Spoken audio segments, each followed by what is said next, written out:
75, 76, 77 ये 3 साल जो इमरजेंसी के थे, जो वाजपेयी जी ने मैंने जेल में बिताए 19 महीने, वो संकट का काल था।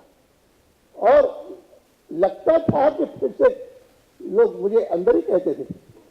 मुझे याद है कि एक बार एक सज्जन मुझे जेल में मिलने आए, और जेल में मिलने आए और आकर के कहने लगे कि देखो मैं उस समय बेंगलोर जेल में था, और बेंगलोर जेल में आकर के उन्होंने मुझे कहा कि अडवाणी जी आप क्या सोच रहे हैं, ये इमरजेंसी खत्म होगी?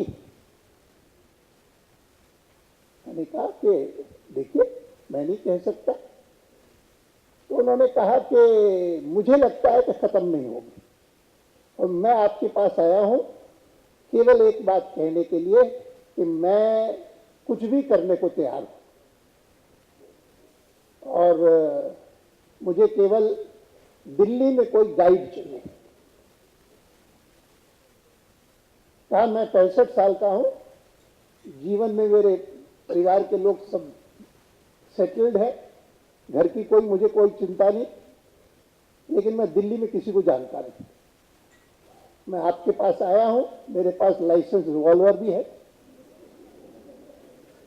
अब ये कहने के लिए आया मेरे पास, और मैंने उनको समझाया। मैंने कहा कि ये तुम्हारा सोचने का ढंग जो है वो ठीक नहीं है। दिल्ली में कोई परिचित मिल जाएगा, उसमें कोई बड़ी बात नहीं है, लेकिन मैं इसको गलत मानता हूं। और उसके बाद मुझे याद है कि उनकी पत्नी खड़ी थी वहां पर थोड़ी दूर, वो आकर के मुझे कहने लगी बहुत बहुत धन्यवाद, आपने उनको कुछ कहा, लेकिन मैं बहुत परेशान हूं पिछले कई दिनों से। अब ये स्थिति जो थी, वो स्थिति उसमें से निकल करके हम निकल आए, तो इस कारण नहीं कि हम तो जयप्रकाश जी के नेतृत्व में हमने लड़ाई की, लेकिन अगर देश की जनता और देश का वोटर अगर 77 में उन्होंने जिस प्रकार का वोट दिया, वो वोट न देता तो लोकतंत्र बचता नहीं।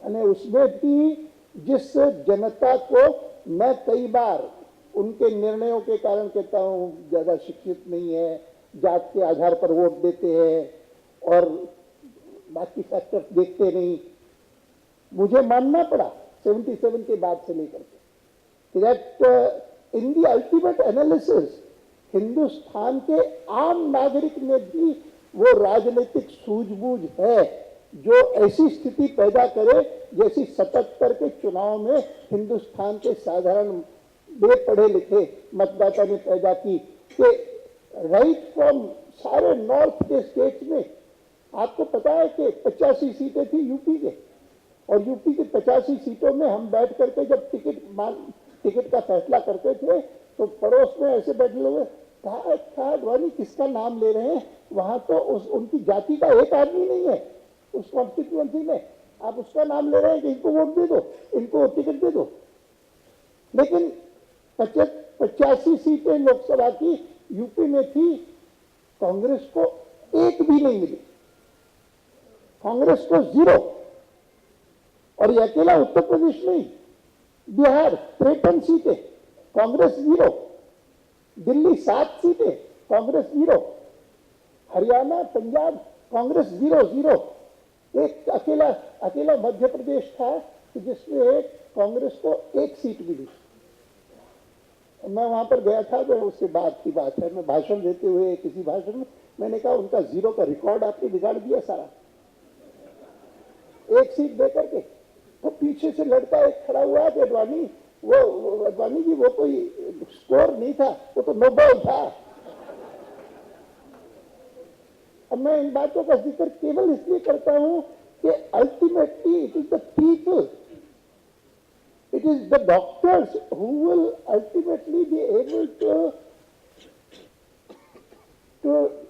maybe decision making में थोड़ा सा समय लगेगा, लेकिन it will be they on whom the health care of the country will depend। और इसी कारण मैंने कहा कि मैं चाहे मेडिसिन नहीं समझता हूं, कम समझता हूं, मेरे घर में शायद मेरी लड़की जो है मुझसे बहुत ज्यादा समझती है, only because she was a student of zoology. और इसीलिए हम हमें से कोई भी अगर अस्वस्थ होता है तो वही हमको कहती है कि ऐसा करो वैसा करो। बट ये जब कह रहे थे तो डॉक्टर हरीश गुप्ता कह रहे थे कि मैं तो स्पेशल ओकेजन मानता हूँ, बहुत स्पेशल है। आप सोचिए कि आपको स्पेशल क्या लगता है, सिवाय इसके कि ये 100 साल आपके पूरे होने वाले हैं। लेकिन मुझे जब ये तीनों हर्षवर्धन के साथ हमारे 3 और भी हमारे कोहली जी आए और अतुल जी आए, ये चारों के चारों डॉक्टर आए एक साथ और आकर के कहा कि चल करके हमारे दिल्ली मेडिकल एसोसिएशन का एनुअल कॉन्फ्रेंस है उसको एड्रेस करिए, तो मेरे लिए तो बहुत ही स्पेशल था, असाधारण अवसर था। और आज यहाँ आया तो आकर के देखा तो नरेश जी भी बैठे हैं और उनके साथ पास बिठा करके कहा कि नरेश जी का बाद में देखा मैंने कि उनका तो कीनोट एड्रेस है आज के इस कॉन्फ्रेंस का, और उनका कीनोट एड्रेस सुनते सुनते ही मुझे लगा कि वास्तव में कीनोट एड्रेस नहीं, ये इनॉग्रल एड्रेस तो ऐसा होना चाहिए, मेरा जैसा नहीं। पर मैं मानता हूं कि कुल मिलाकर के हिंदुस्तान में पोटेंशियल इतना पोटेंशियल है हर क्षेत्र में कि केवल मात्र मैं उस बात को बल दूंगा कि हर क्षेत्र में पैसा प्रमुख नहीं बनना चाहिए कभी भी।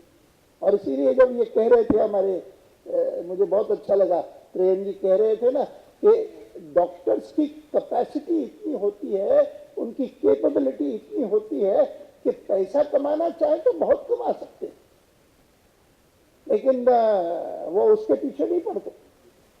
दे try to do their duty, और अपना कर्तव्य करने वाले जितने अधिक लोग अधिक प्रोफेशंस में तैयार होंगे, नहीं तो अध्यापक है, अध्यापक क्या करेगा? अध्यापक और डॉक्टर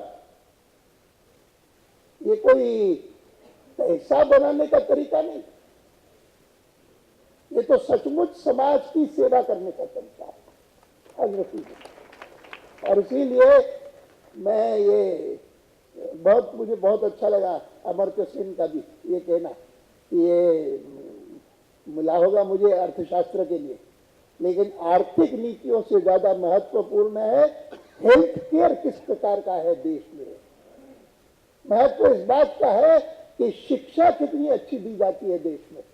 ये 2 क्षेत्र अगर ठीक प्रकार के आयोजित किए जाए, बनाए जाए, हाँ मैं मानता हूं, मैं अपने स्टेट वालों को कहता हूं कि इस साल खास करके इस भयंकर घटना के बाद पूरा का पूरा फोकस जो है हिंदुस्तान में जब महिला पर आ गया है, लड़कियों पर आ गया है, वुमेन फोक पर आ गया है, तो फिर खास न केवल शिक्षा के क्षेत्र में पूरा कॉन्सेंट्रेशन करें हमारी जितनी सरकारें हैं कि लड़कियां कितनी शिक्षित होती है।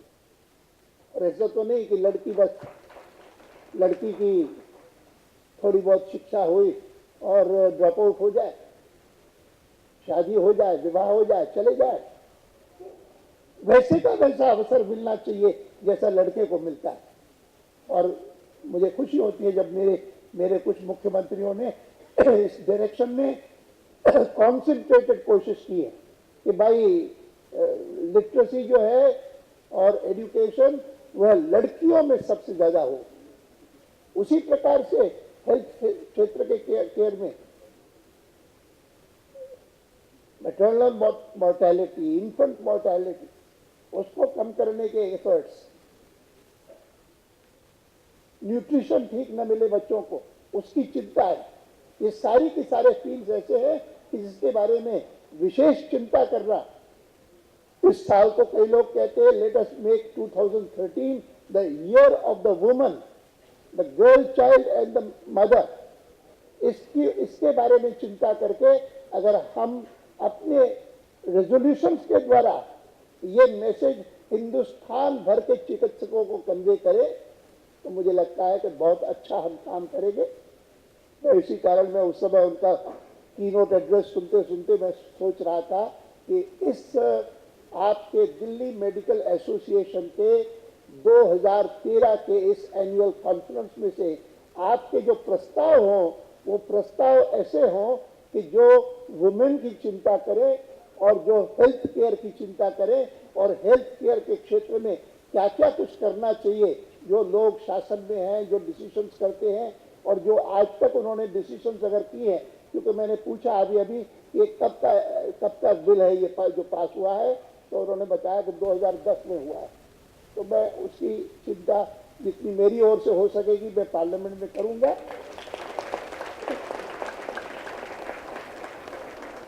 मैं जानता हूं कि पहले इस प्रकार से कंज्यूमर एक्ट के स्फीयर में लाने में कितना विरोध होता था और समझ में आता था। और जो बात प्रेम जी ने कही कि अगर आप हमको ट्रेडर ही मानेंगे तो फिर वो ट्रेडर बनने की कोशिश करेगा डॉक्टर भी, वो नहीं होना चाहिए।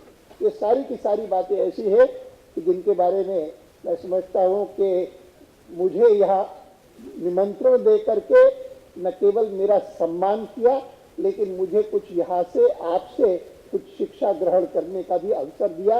मैं इसके लिए बहुत बहुत आभारी हूँ दिल्ली मेडिकल एसोसिएशन का, और मैं शुभकामनाएं प्रेषित करता हूँ कि आपका जो समाज में बहुत महत्वपूर्ण स्थान है उसके अनुरूप ही कार्य करते हैं। बहुत धन्यवाद।